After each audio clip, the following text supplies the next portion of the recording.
신앙 고백드리겠습니다. 나는 전능하신 아버지 하나님 천지의 창조주를 믿습니다. 나는 그의 유일하신 아들 우리 주 예수 그리스도를 믿습니다. 그는 성령으로 잉태되어 동정녀 마리아에게서 나시고 본디오 빌라도에게 고난을 받아 십자가에 못 박혀 죽으시고 장사된 지 사흘 만에 죽은 자 가운데서 다시 살아나셨으며 하늘에 오르시어 전능하신 아버지 하나님 우편에 앉아 계시다가 거기로부터 살아있는 자와 죽은 자를 심판하러 오십니다. 나는 성령을 믿으며 거룩한 공교회와 성도의 교제와 죄를 용서받는 것과 몸의 부활과 영생을 믿습니다. 아멘. 찬송가 204장 보시겠습니다.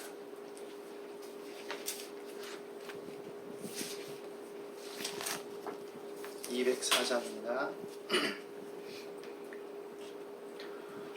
주의 말씀 듣고서 준행하는 자는 반석 위에 터닫고 집을 지음 같아.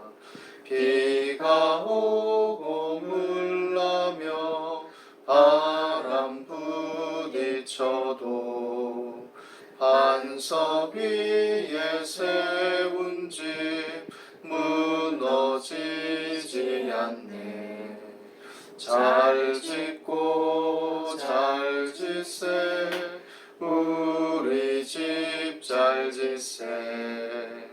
만세 반석 위에다 우리 집 잘 짓세. 주의 말씀 듣고도 행치 않는 자는 모래 위에 터닫고 집을 지음 같아. 비가 오고 물나며 바람 부딪힐 때 모래 위에 세운 집 크게 무너지네.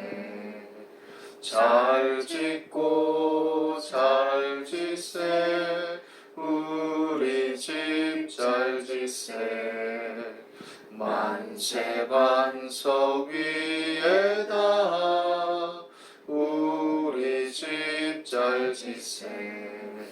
세상 모든 사람들 집을 짓는 자니 반석 위가 아니면 모래 위에 짓네. 우리 구주 오셔서 지은 상을 줄 때 세운 공로 따라서 영영 상벌 주리. 잘 짓고 잘 짓세 우리 집 잘 짓세. 만세 반석 위에다 우리 집 잘 짓세. 기도하겠습니다. 하나님, 오늘도 우리가 주 안에서 하나님을 바라보고 또 하나님을 찬양하며 하나님을 예배합니다. 예배의 본질이 하나님의 말씀과 기도 안에서 진정한 하나님의 자녀로서의 삶을 추구하며 일상의 모든 여러 상황과 환경 속에서 하나님의 말씀과 그 뜻을 따라 살아가고 또 열매 맺는 것임을 우리가 기억하고 또 생각합니다. 하나님, 우리가 이렇게 또 그것을 기억하고 또 기리며 또 그러한 삶을 잘 살아가기 위해 또한 예배하오니 하나님의 성령께서 이 시간 각 사람 가운데 교통하시고 삶의 각 현장 속에서 또 여러 일들 속에서 분투하며 또 지치고 고단한 몸과 마음들을 위로하시고 힘을 더하여 주시옵소서. 하나님은 영이시니 예배하는 자가 신령과 진정으로 예배할지니라 하셨으므로 우리가 성령의 교통하심과 말씀의 은혜와 진리 안에서 하나님을 예배할 때 이 시간에도 성령의 나타남과 능력으로 말미암아 하나님의 말씀이 확실히 증거되게 도와 주시옵소서. 여러 일들과 또 삶의 환경 속에서 아버지 하나님 앞날을 모색하며 주의 도우심을 구하는 자녀들을 붙들어 주시옵시고, 삶에 지치고 고단한 몸과 마음으로 또 탄식하며 낙심하는 마음들에 새 힘을 부어 주시옵시고, 오직 하나님 안에서 믿음의 또한 도를 지키며 또 자로나 우로나 치우치지 않게 도와 주시옵소서. 세상 풍조는 나날이 갈리우고 또 여러 가지 문제와 어려움이 있다 할지라도 마음을 굳세게 하며 하나님의 말씀을 붙들며 합력하여 선을 이루신 하나님을 바라보며 오직 주의 뜻을 쫓아 자신의 길을 힘있게 걸어가는 자들이 될 수 있도록 인도하여 주옵소서. 화목하는 권세를 주시고 성령의 교통하심 안에 붙들어 주옵소서. 오늘도 하나님 말씀 안에서 우리를 붙들어 주시고 우리의 생각과 감정과 행동과 이성을 주장하시고 다스려 주옵소서. 함께 하심을 감사합니다. 예수님의 이름으로 기도드립니다. 아멘. 하나님 말씀 보시겠습니다. 오늘 우리가 함께 나눌 말씀은 신약성경 마태복음 7장 15절에서 20절 말씀입니다. 마태복음 7장 15절에서 20절 같이 읽겠습니다. 거짓 선지자들을 삼가라. 양의 옷을 입고 너희에게 나아오나 속에는 노략질하는 일이라. 그들의 열매로 그들을 알지니 가시나무에서 포도를 또는 엉겅퀴에서 무화과를 따겠느냐. 이와 같이 좋은 나무마다 아름다운 열매를 맺고 못된 나무가 나쁜 열매를 맺나니 좋은 나무가 나쁜 열매를 맺을 수 없고 못된 나무가 아름다운 열매를 맺을 수 없느니라. 아름다운 열매를 맺지 아니하는 나무마다 찍혀 불에 던져지느니라. 이러므로 그들의 열매로 그들을 알리라.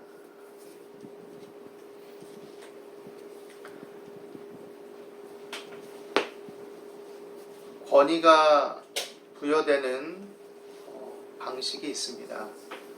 권위라는 것은 잘못 남용되고 또 그것이 권위 자체가 그 내용보다는 권위 자체가 강조되어질 때는 부정적이고 억압적이고 또 문제를 발생시키는 것이 될 수 있지만, 그 권위 안에 참된 내용이 담겨 있고 사람들을 유익하게 하고 또 사랑을 주는 방식으로 행사되어진다면 그 권위는 복된 것이고 또 필요한 것입니다. 예수님은 권위자로서 이 땅에 오셨습니다. 그가 낮고 또 헌신적이고 희생하는 모습으로 또 십자가를 지시는 모습으로 우리에게 또한 드러나시고 우리의 구세주가 되셨지만, 또 하나님 나라를 증거하시고 하나님 말씀을 선포하시고 외식과 위선과 허례를 또 꾸짖고 또 책망하시는 것 속에서 그는 권위자로 또한 우리에게 오셨습니다.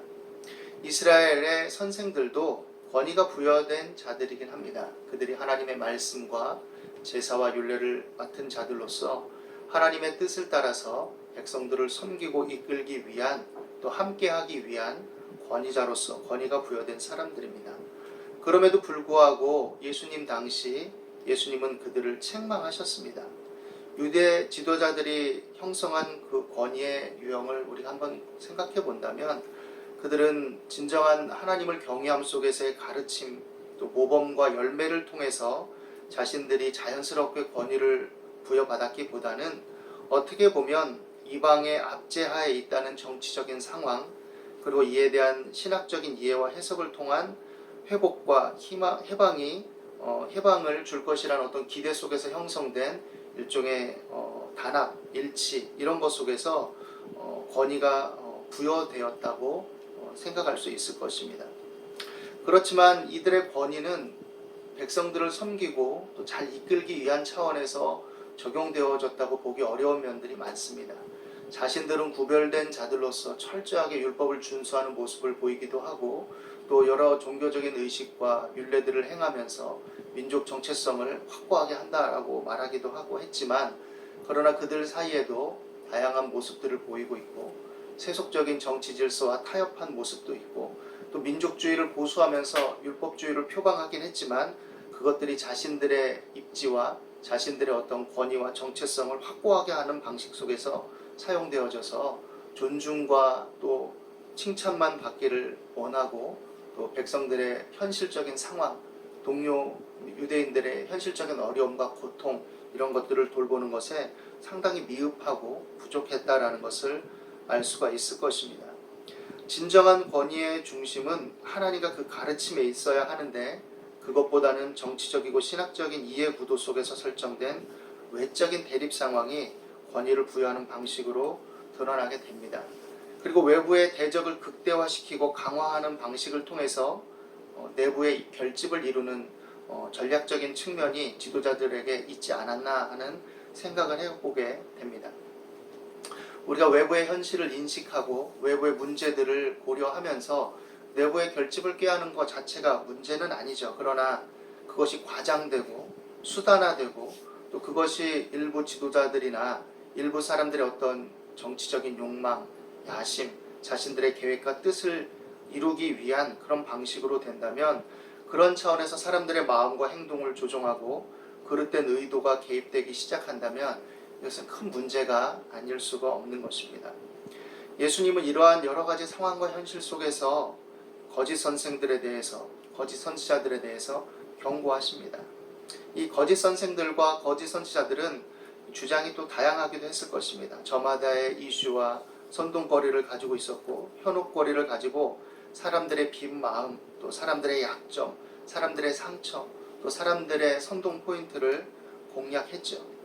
이런 현실이 우리 눈앞에 펼쳐져 있고 이것이 우리가 벗어날 수 없는 그런 현실 속에 당연히 있다라고 예수님은 말씀하시는 것처럼 보입니다.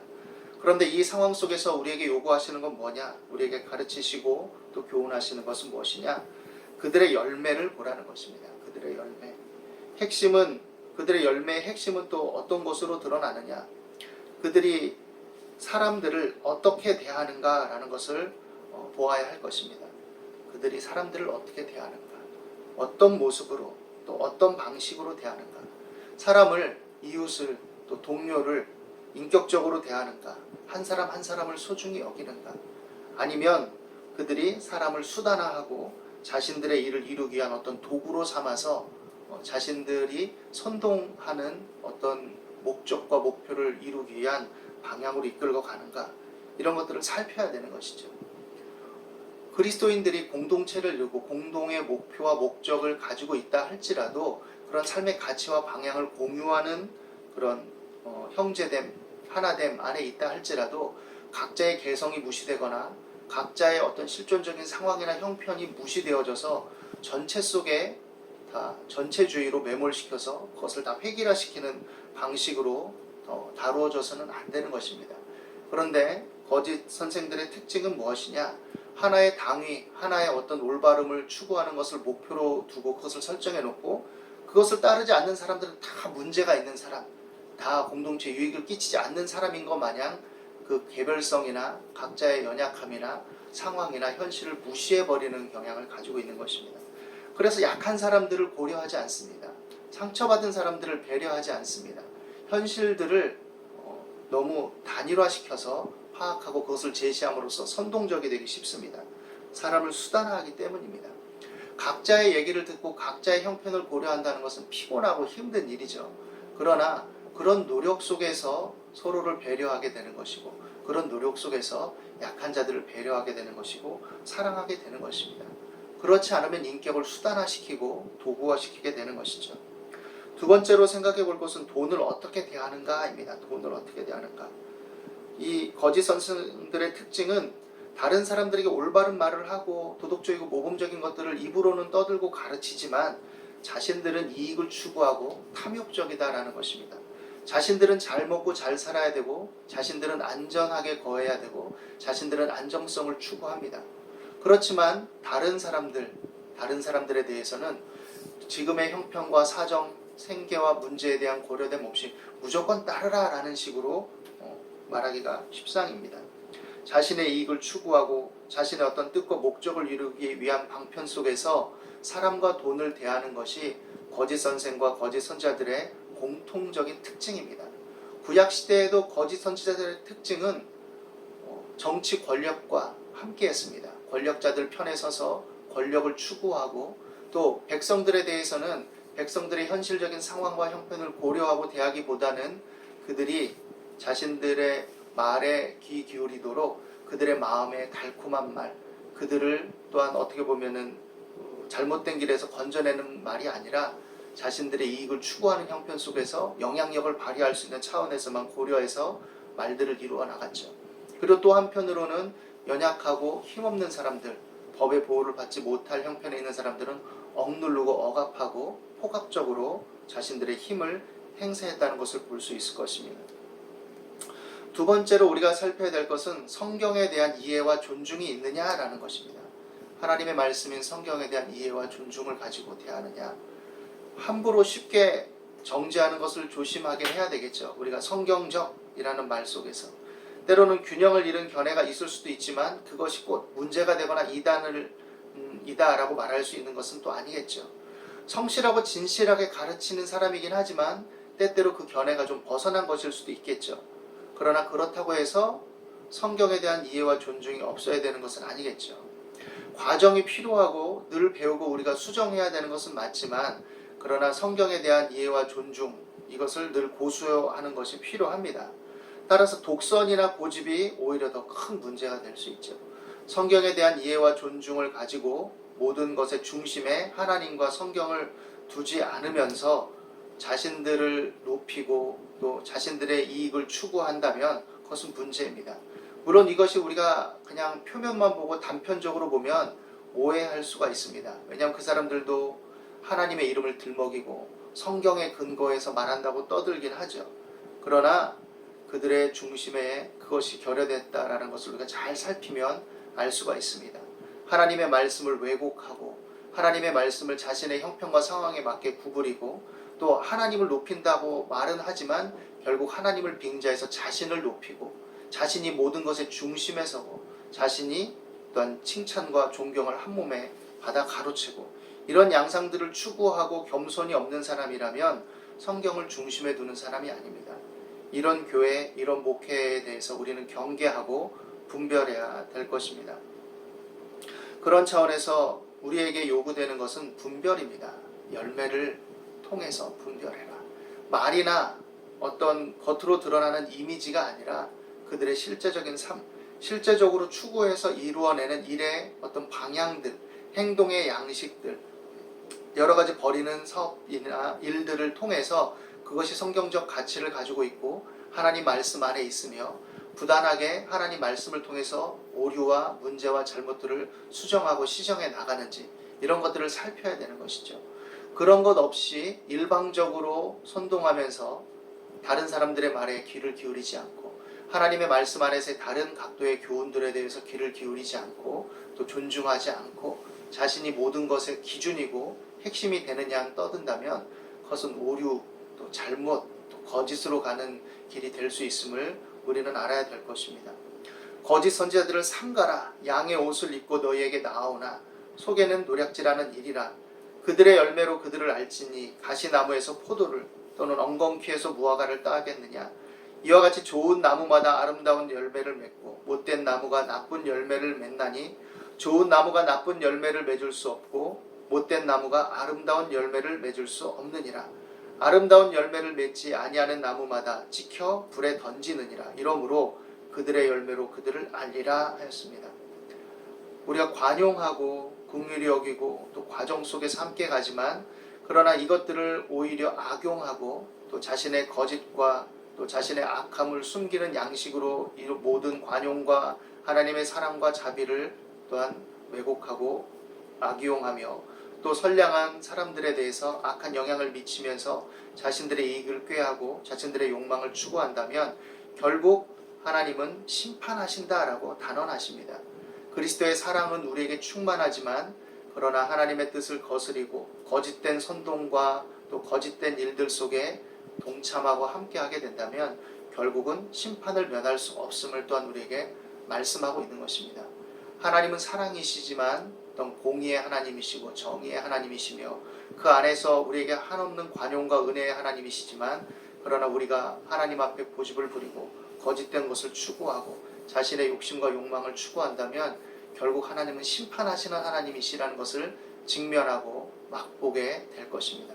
그런 차원 속에서 우리가 그리스도인으로서 이 땅을 살아갈 때 공명정대를 추구하는 것이고, 또 우리가 믿음 안에서 살고 그리스도인 공동체로 살지만 이 땅에 나가서 살아갈 때도 이 정신을 가지고 이 민주사회 속에서 공평과 공의와 정의가 잘 실행될 수 있도록, 또 법과 질서를 존중하고 그 안에서 우리도 그러한 삶을 추구하고 법이 건강하게 설정되고 집행되어질 수 있도록, 또 민주적인 절차와 방법이 건강하게 최대한 우리 사회와 삶 속에서 실현되고 이루어질 수 있도록 함께 연합하고 도모하고 노력을 기울일 책임과 의무가 그리스도인들에게도 동일하게 주어져 있는 것이죠.